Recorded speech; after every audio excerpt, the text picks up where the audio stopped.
Good morning and thank you for coming here today. I'd like to bring you up to date with changes in the school that will affect your children.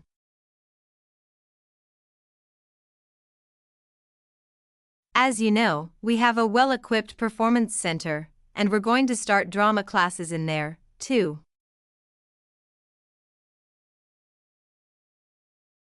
Neville Richards, and intended as his family home, but he died before it was completed. His heir chose to sell it to the local council, who turned it into offices. A later plan to convert it into a tourist information center didn't come about, through lack of money, and instead it formed the nucleus of this school when it opened 40 years ago. The school has grown as the local population has increased, and I can now give you some news about the lower school site, which is separated from the main site by a road. Planning permission has been granted for development of both sites. The lower school will move to new buildings that will be constructed on the main site. Developers will construct houses on the existing lower school site. Work on the new school buildings should start within the next few months.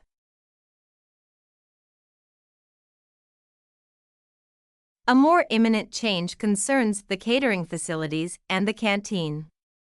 The canteen is always very busy throughout the lunch period. In fact, it's often full to capacity, because a lot of our pupils like the food that's on offer there.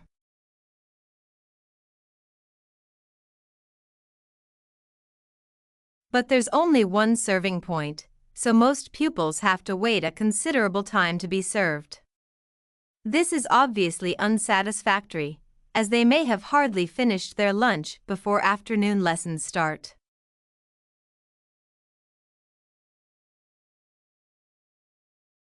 So we've had a new food hall built, and this will come into use next week. It'll have several serving areas, and I'll give you more details about those in a minute, but one thing we ask you to do, to help in the smooth running of the food hall, is to discuss with your children each morning which type of food they want to eat that day, so they can go straight to the relevant serving point.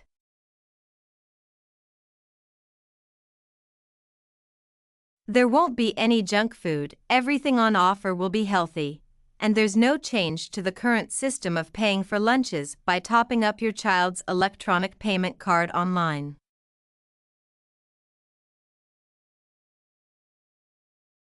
You may be wondering what will happen to the old canteen. We'll still have tables and chairs in there, and pupils can eat food from the food hall or lunch they've brought from home.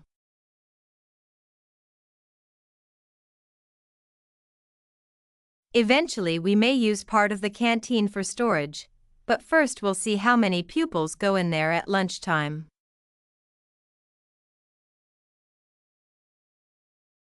Okay, back to the serving points in the food hall, which will all have side dishes, desserts and drinks on sale, as well as main courses.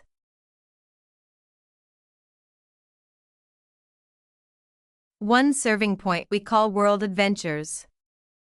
This will serve a different country's cuisine each day, maybe Chinese one day and Lebanese the next.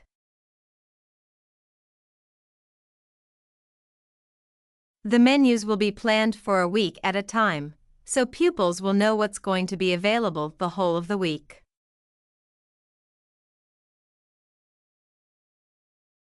Street life is also international, with food from 3 particular cultures.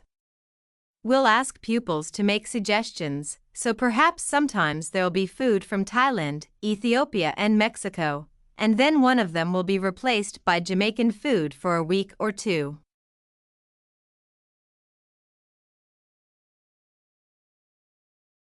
The speedy Italian serving point will cater particularly for the many pupils who don't eat meat or fish. They can be sure that all the food served there is suitable for them.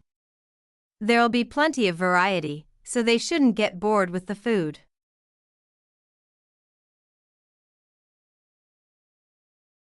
Okay, that's all on the new food hall. Now, after-school lessons. There are very popular with pupils, particularly swimming. In fact, there's a waiting list for lessons.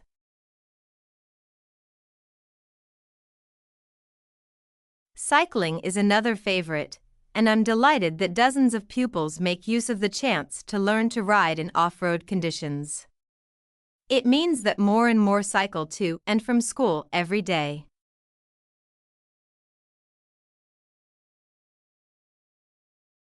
As you know, we have a well-equipped performance center, and we're going to start drama classes in there, too. Pupils will be able to join in just for fun or work up to taking part in a play. We hope to put on at least one a year. We already teach a number of pupils to use the sound and lighting systems in the center.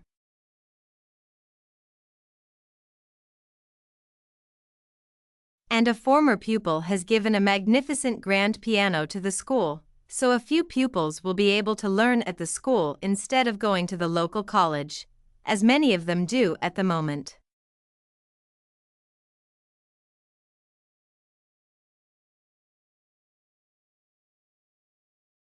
Good morning, everyone.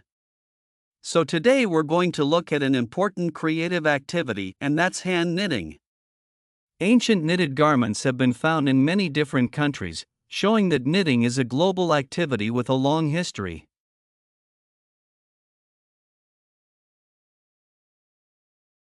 When someone says the word knitting, we might well picture an elderly person, a grandmother perhaps, sitting by the fire knitting garments for themselves or other members of the family. It's a homely image, but one that may lead you to feel that knitting is an activity of the past, and, indeed, during the previous decade, it was one of the skills that was predicted to vanish from everyday life. For although humans have sewn and knitted their own clothing for a very long time, many of these craft-based skills went into decline when industrial machines took over, mainly because they were no longer passed down from one generation to another.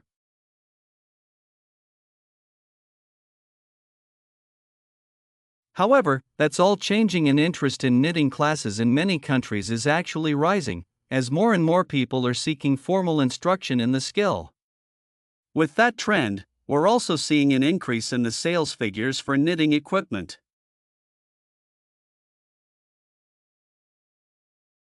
So why do people want to be taught to knit at a time when a machine can readily do the job for them?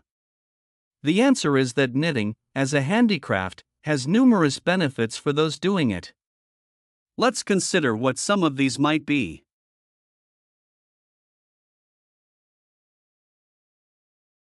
While many people knitted garments in the past because they couldn't afford to buy clothes, it's still true today that knitting can be helpful if you're experiencing economic hardship. If you have several children who all need warm winter clothes, knitting may save you a lot of money.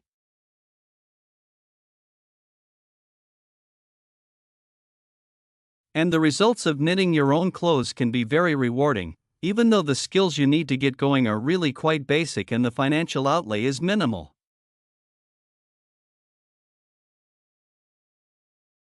But the more significant benefits in today's world are to do with well-being. In a world where it's estimated that we spend up to 9 hours a day online, doing something with our hands that is craft-based makes us feel good. It releases us from the stress of a technological, fast-paced life.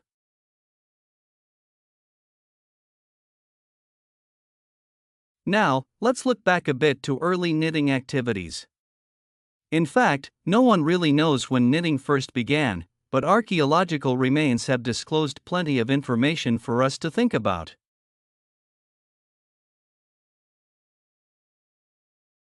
One of the interesting things about knitting is that the earliest pieces of clothing that have been found suggest that most of the items produced were round rather than flat.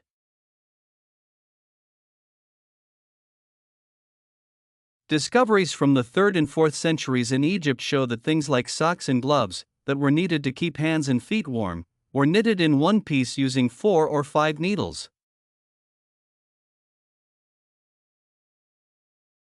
That's very different from most knitting patterns today, which only require two.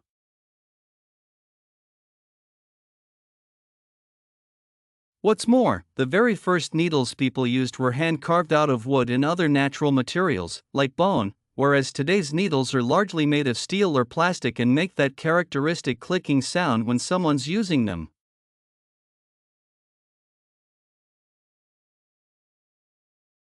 Ancient people knitted using yarns made from linen, hemp, cotton, and wool, and these were often very rough on the skin. The spinning wheel, which allowed people to make finer yarns and produce much greater quantities of them, led to the dominance of wool in the knitting industry, often favored for its warmth. Another interesting fact about knitting is that because it was practiced in so many parts of the world for so many purposes, regional differences in style developed. This visual identity has allowed researchers to match bits of knitted clothing that have been unearthed over time to the region from which the wearer came or the job that he or she did. As I've mentioned, knitting offered people from poor communities a way of making extra money while doing other tasks.